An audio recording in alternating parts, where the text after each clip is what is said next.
Antonio Costas, expresidente del Tribunal Supremo Electoral. Antonio, ¿todo bien? ¿Nos escucha bien? Estoy aquí con mi colega Verónica Palenque. ¿Cómo va, Antonio? Claudia, buenos días. Un saludo también cariñoso para Verónica, después de muchas lunas. Aquí estamos. Y con el corazón celeste la saludo a las ¡Ay, tigresas. caramba! No podía ser Bueno, perfecto 2-1. Vamos a hablar con este bolivarista. Estamos gualaichando un poco, expresidente del Tribunal Supremo Electoral, pero queremos pasar a estas cosas que forman parte de las noticias. El Tribunal Supremo Electoral terminó obedeciendo nomás al Tribunal Constitucional Plurinacional con los famosos autoprorrogados, que además tienen un lío de presidentes, porque ahora tienen dos presidentes, el que recibió el voto, pero Paul Franco también dice, yo sí soy presidente, tienen dos cabezas, le dicen al Tribunal Supremo Electoral que hagan tal cosa, en el tribunal no todos están de acuerdo, Hassan Teufel viajó, hay un voto disidente, tengo acá mi lista para recordarles a ambos. A ver, Francisco Vargas, voto disidente. Tawichi Quispe, aclara, pero termina votando. Nelly Arista, ok. San Martín, también voto aclaratorio, pero ok. Gustavo Ávila, ok. Y Hassan Teufel brilla por su ausencia. Vero, estoy bien preocupada por esto. No sé cómo has visto tú este tema y si quieres lanzar la primera pregunta. Primero sí, permíteme y te agradezco mucho saludarlo, Antonio, de mucho tiempo lo estoy viendo, siempre lo he admirado y me ha dolido en el alma la última vez que hemos visto imágenes muy duras de usted siendo detenido. Creo que finalmente el tiempo pasa y todo va por el cauce que debe ir. Le mando un abrazo gigante y le pregunto, ¿usted cree que estos votos disidentes, que este viaje de Hassan Teufel son casuales? Todavía me pregunto si hay casualidades cuando se trata de temas políticos. Verónica, lo que ocurre es lo siguiente. En toda mi vida profesional yo he sido bien objetivo y lo que yo veo nuevamente acá es un conflicto de poderes. Porque definitivamente las competencias para la administración, la supervisión y todo lo concerniente a las organizaciones políticas, y en este caso particular los partidos políticos, le corresponde al Tribunal Supremo Electoral, en particular en este caso. Ahora, ¿es posible no obedecer una sentencia constitucional? Porque yo pensé que era un auto. No es posible. De acuerdo al Código Procesal Constitucional, estas sentencias son obligatorias, independiente a la opinión que puedan tener las autoridades y los ciudadanos, ¿no? No se ha concluido la vía administrativa, en este caso puntualmente, no se la ha concluido. Consecuentemente, el tribunal, primero los tribunales de amparo y posteriormente el Tribunal Constitucional, haciendo abstracción, pero incluyendo la referencia, han obrado a solicitud. ¡Wow! ¡Qué fuerte! En ninguno de los casos se ha cumplido lo que dice el estatuto. Y en eso la ley de organizaciones políticas es específica. A ver, la última directiva elegida por el MAS fue antes de la vigencia de la ley de organizaciones políticas, la 1096. El año 2016 me parece, no tengo la fecha exacta. Pero esta ley entra en vigencia el 1 de septiembre del 2018 e indudablemente obligaba a su cumplimiento. ¿Y quién debía haber convocado eso? La Directiva Nacional del MAS. ¿Y cada cuánto o con qué frecuencia debería hacerlo? Cada 2 años. ¿Y quiénes deberían estar en consenso? ¿Quiénes fundaron este partido?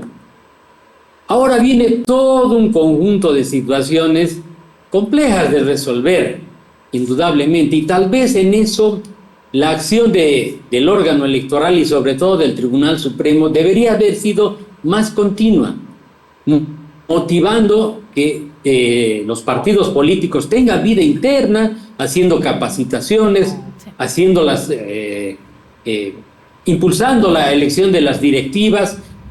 Es un poco difícil la situación actual. Sí, pero algo hay que hacer porque hay crisis institucional, Antonio, y yo pregunto, si bien dentro de la propia fuerza política no cumplieron con todo lo que se les fue indicando desde el Tribunal Supremo Electoral, que había que modificar, modificaron algo, cambiaron también a medida los unos y los otros, poniendo plazos para ser candidato, protegiendo a Evo Morales, los otros atacando a Evo Morales, todo se determina así, a favor o en contra de Evo Morales, a la arcista, a la evista.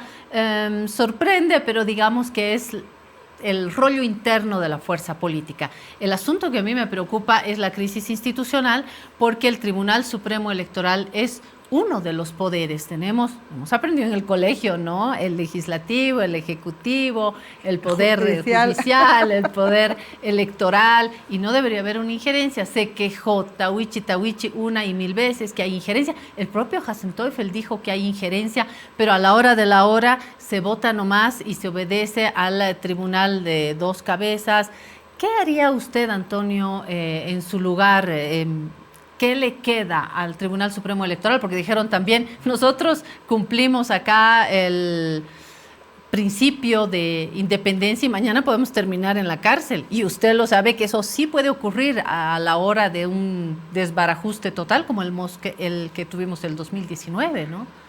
Sí, y bueno, independiente de mi experiencia, que ha sido muy dura, ha sido muy dura y que finalmente concluyó con nuestro sobreseimiento porque no había ninguna cuestión punitiva, si usted quiere, algún delito cometido. Pero aquí lo que pasa y lo más grave es la injerencia, porque indudablemente las decisiones que puede tomar el Tribunal Supremo Electoral, como por ejemplo suspender la directiva que no cumplía sus mandatos, que lo debería haber hecho en su momento, y llamar a una cuestión de conciliación interna que tampoco está prevista en la ley. Es que nadie puede pensar al hacer una ley que es bastante minuciosa en todo su desarrollo, que la organización política, en particular el MAS, iba a obrar como niños de kindergarten, pero con las actitudes de personas mayores. Indudablemente el mayor problema para los bolivianos es Evo Morales. No es Evo Morales. El mayor problema para los bolivianos es la desinstitucionalización y el abuso que está incurriendo en este caso particular el Tribunal Constitucional. Yo creo que en su momento hay que reponer las competencias de las instituciones y también el alcance de las definiciones del Tribunal Constitucional. El tribunal debe cumplir con lo específico, inclusive lo trascendente, el cumplimiento de la Constitución. Indudablemente, el que no se elija la directiva impedía que un conglomerado importante de personas dejen de poder hacer actividad política partidaria en el MAS. Es posible. Pero, indudablemente, también nos estamos aproximando a un momento crítico que son las elecciones próximas del año siguiente, donde la toma de decisiones se torna muchísimo más enrarecida. ¿Alguna pregunta más, Vero? Sí, yo he pasado por algo exactamente igual cuando nosotros hicimos la fragmentación de Condepa. Fragmentación, no fragmentación, no fue una facción solamente, terminamos fragmentando el partido. ¿Y cómo funcionó lo nuestro? Y un poco traigo a colación, Antonio. Nosotros teníamos un Consejo Nacional Patriótico y habían dos cabezas. Quien tenía la mayor cantidad de dirigentes en ese Consejo Nacional Patriótico convocaba un congreso, se firmaba, se veía cuántos dirigentes de ese Consejo Nacional, que dentro de nuestros estatutos eran justamente los que determinaban cuál iba a ser la cabeza del partido. Convocamos, en mi caso fui yo la que tenía mayor presencia de dirigentes de ese Consejo Nacional y yo me quedé a la cabeza del partido. A la veroniquista. A la rebeldes nos llamábamos en esa época, ¿no? Entonces sí, éramos los rebeldes.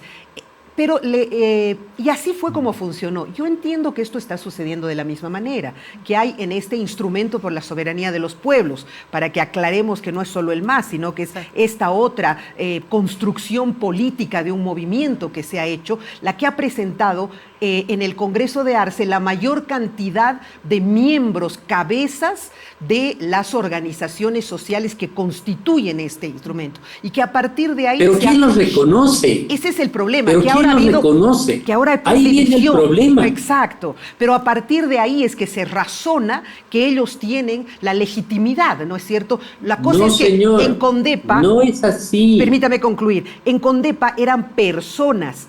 Aquí son dirigentes de grupos, de asociaciones, de organizaciones sociales y vivas, pero ahora pues hay 3 de cada una, ¿no es cierto? O sea, CESUD-CB, 3 CESUD-CBs. Entonces ya no se sabe exactamente cuál es la cabeza, y ahí es donde creo que se genera el terrible conflicto, ¿no? Ya no son personas, son cabezas de instituciones. Antonio. Sí, Verónica, yo le interrumpí, 1000 disculpas, por favor. Tranquilo, favor, yo con le todo entiendo. cariño, desde luego, y respeto.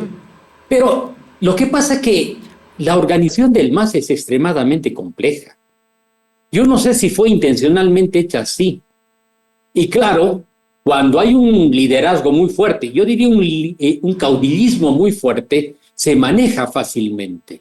Hoy eso está fragmentado, y si ustedes se dan cuenta, el partido político como tal establece un lineamiento tenue, dice está presente en todos los departamentos y sigue la organización política del Estado.